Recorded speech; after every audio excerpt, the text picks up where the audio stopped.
दोस्तों ये नया टॉपिक है, इसी में ही कंटिन्यू करते हुए तो ये टॉपिक है फैक्टराइजेशन ऑफ पॉलिनोमियल।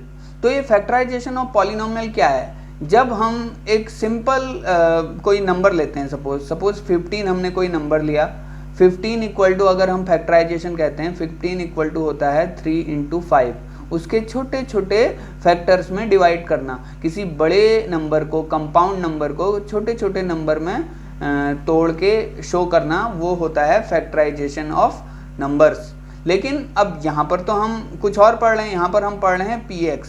तो अगर px कोई बड़ा सा एक्सप्रेशन है, उस बड़े से एक्सप्रेशन को छोटे छोटे एक्सप्रेशन में डिवाइड करना, जैसे gx इंटू qx इंटू, या अगर पॉसिबल हो तो कोई और छोटा, तो उन सब में डिवाइड करना, उसी चीज़ को बोलते हैं फैक्टराइजेशन ऑफ पॉलिनोमियल। तो ये फैक्टराइजेशन ऑफ पॉलिनोमियल हम कैसे करते हैं? एक बात बता दूं कि इस फैक्टराइजेशन ऑफ पॉलिनोमियल में पीछे जो टॉपिक हमने कवर किया है रिमाइंडर थ्योरम वाला, उस रिमाइंडर थ्योरम का बड़ा इंपॉर्टेंट रोल है। तो अगर हम उसको अच्छे से समझ जाते हैं तो ये फैक्टराइजेशन ऑफ पॉलिनोमियल करना बड़ा ही आसान है। तो आइए शुरू करते हैं कि ये कैसे करते हैं। सबसे पहले हम ये जानेंगे कि भाई फैक्टर थ्योरम क्या है। फैक्टर थ्योरम जानने के बाद ही हम आगे क्वेश्चन करने में हमें आसानी होगी। तो फैक्टर थ्योरम क्या बोलता है? तो फैक्टर थ्योरम के दो एक्सप्लेनेशन हैं, उन दोनों एक्सप्लेनेशन लगभग सिमिलर हैं, लेकिन फिर भी आपको जानना बहुत ज़रूरी है। तो वो क्या एक्सप्लेनेशन है? तो वो एक्सप्लेनेशन ये हैं कि अगर कोई बड़ा सा पॉलिनोमियल है px, सपोज अगर हम px कोई पॉलिनोमियल लिख रहे हैं और उस बड़े से एक्सप्रेशन को जब हम किसी small linear polynomial x minus a से डिवाइड करते हैं, ठीक है। आपको ये तो पता ही है कि जब हम किसी बड़े पॉलिनोमियल को एक छोटे लीनियर एक्सप्रेशन से डिवाइड करते हैं तो रिमाइंडर थ्योरम क्या है? रिमाइंडर थ्योरम ये कहता है कि इस px एक्सप्रेशन को जब इससे डिवाइड किया जाता है तो रिमाइंडर आता है pa। ये आपने अभी तक जाना है कि भाई इसका रिमाइंडर pa आता है। लेकिन फैक्टर थ्योरम क्या बोलता है? फैक्टर थ्योरम का पहला एक्सप्रेशन ये बोलता है कि pa जो है, pa की वैल्यू 0 होती है if x minus a is factor, अगर x minus a is factor of px, ठीक है, फैक्टर ऑफ px। अगर x माइनस a इस px का, यानी इस बड़े से एक्सप्रेशन का फैक्टर है, तो pa की वैल्यू 0 होगी। हालांकि जो ये बात है ये मैं आपको पहले बता चुका हूं, लेकिन ये कॉन्सेप्ट आता फैक्टर थ्योरम के बेसिस पे है। तो ये पहला एक्सप्रेशन है, पहला स्टेटमेंट है कि pa will be equal to 0 if x minus a is the factor of px। Okay, अब इसमें जो दूसरा एक्सप्रेशन है या दूसरा एक्सप्लेनेशन है वो क्या बोलता है कि x माइनस a, तो ये दूसरा एक्सप्रेशन क्या बोलता है दोस्तों कि x minus a is the factor of px, then pa equal to 0। ये तो पहले बता रहा था कि भाई अगर pa 0 है, ठीक है, अगर pa 0 है तो x माइनस a फैक्टर होगा px का। अब ये बोल रहा है कि अगर x माइनस a px का फैक्टर है तो pa विल बी 0। हालांकि ये एक्सप्रेशन दो बार लिखे गए हैं, लेकिन ये एक ही एक्सप्रेशन को दो अलग अलग तरीके से बोले गए हैं। अगर a होता है तो b होगा, अगर b होता है तो a होगा। तो ये इस तरह से बोला गया है, हालांकि ये दोनों एक्सप्रेशन का मीनिंग लगभग सिमिलर है। ओके, तो आपको ये फैक्टर थ्योरम हो गया, इसी के बेसिस पे हम आगे क्वेश्चंस करने में हमें आसानी होगी। अब दोस्तों इस फैक्टर थ्योरम को प्रूव करना बहुत ज़रूरी है। तो बहुत ही आसान है इसे प्रूव करना। तो प्रूव कैसे करेंगे? सबसे पहले तो हम एक एक्सप्रेशन लिख लेंगे जो कि हमारा डिवीजन का एक्सप्रेशन है। वो ये है कि dividend px will be equal to qx into gx plus rx। Okay, आपको एक बात याद रखनी है कि जो डिवाइजर होता है, q तो कोशेंट और gx अगर डिवाइजर है, तो आपको याद रखना है जो भी डिग्री डिवाइजर की होगी, रिमाइंडर की डिग्री उससे एक कम होगी। और अगर डिवाइजर लीनियर एक्सप्रेशन है तो रिमाइंडर एक कांस्टेंट होगा, ठीक है।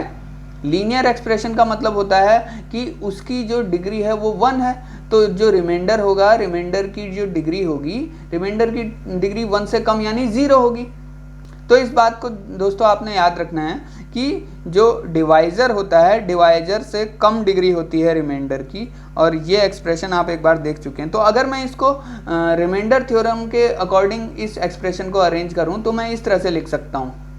यह है दोस्तों, हमने क्या किया रिमाइंडर थ्योरम के अकॉर्डिंग, यह है दोस्तों हमने क्या किया रिमाइंडर थ्योरम के अकॉर्डिंग इस पूरे को अरेंज कर दिया। तो उस रिमाइंडर थ्योरम क्या बोलती है, रिमाइंडर थ्योरम ये कहती है कि किसी एक्सप्रेशन को जब एक डिवाइज़र जो कि एक लीनियर डिवाइज़र है वो डिवाइड करता है तो जो रिमाइंडर आता है वो PA होता है, PA। तो यहाँ पर ये रिमाइंडर PA हो गया।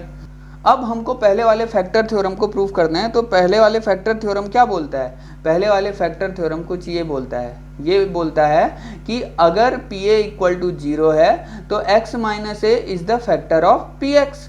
ओके, तो अगर हम कह रहे हैं कि PA 0 है तो PA 0 का मतलब क्या होता है कि मैं इसको 0 कर दूं तो यहाँ पर ये 0 आ गया, तो ये हो गया x minus a into QX, okay, plus 0 और ये यहाँ पे PX आ गया। तो आप देख रहे हैं दोस्तों क्या आया, PX is equal to x minus a into QX आ गया, और ये ऑटोमेटिकली क्या बन गया, ऑटोमेटिकली ये PX का एक फैक्टर बन गया x माइनस ए।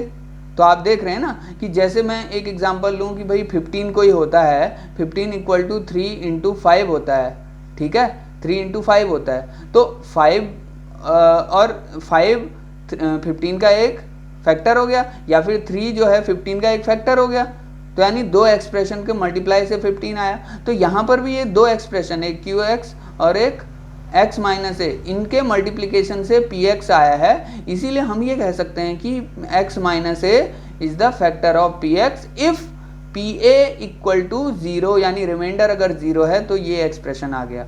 अब दोस्तों दूसरे वाले पार्ट को हमको प्रूव करना है। तो दूसरा वाला पार्ट क्या कहता है कि इफ, आपको मैं यहाँ पे फिर से दिखा दूँ, दूसरा वाला पार्ट ये बोलता है कि if x minus a is the factor of PX तो PA इक्वल टू 0।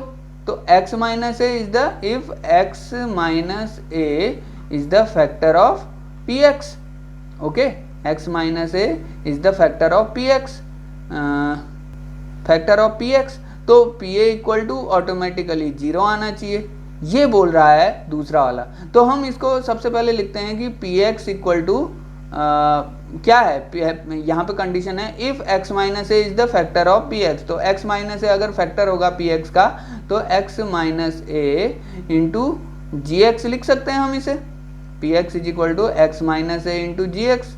तो अब हम जब इसको एक्सप्रेशन में लिखते हैं तो इसको किस तरह से लिख सकते हैं, x minus a into GX, okay, is equal to ये क्या आ जाएगा, x minus a into QX, okay, QX और प्लस PA। ये तो हमारा रिमाइंडर थ्योरम से ही एक्सप्रेशन था ना। तो अब क्योंकि हमने ये सब रख दिया, अब हमको पता है कि भाई x माइनस ए फैक्टर है, तो x माइनस ए में x की वैल्यू रख देंगे।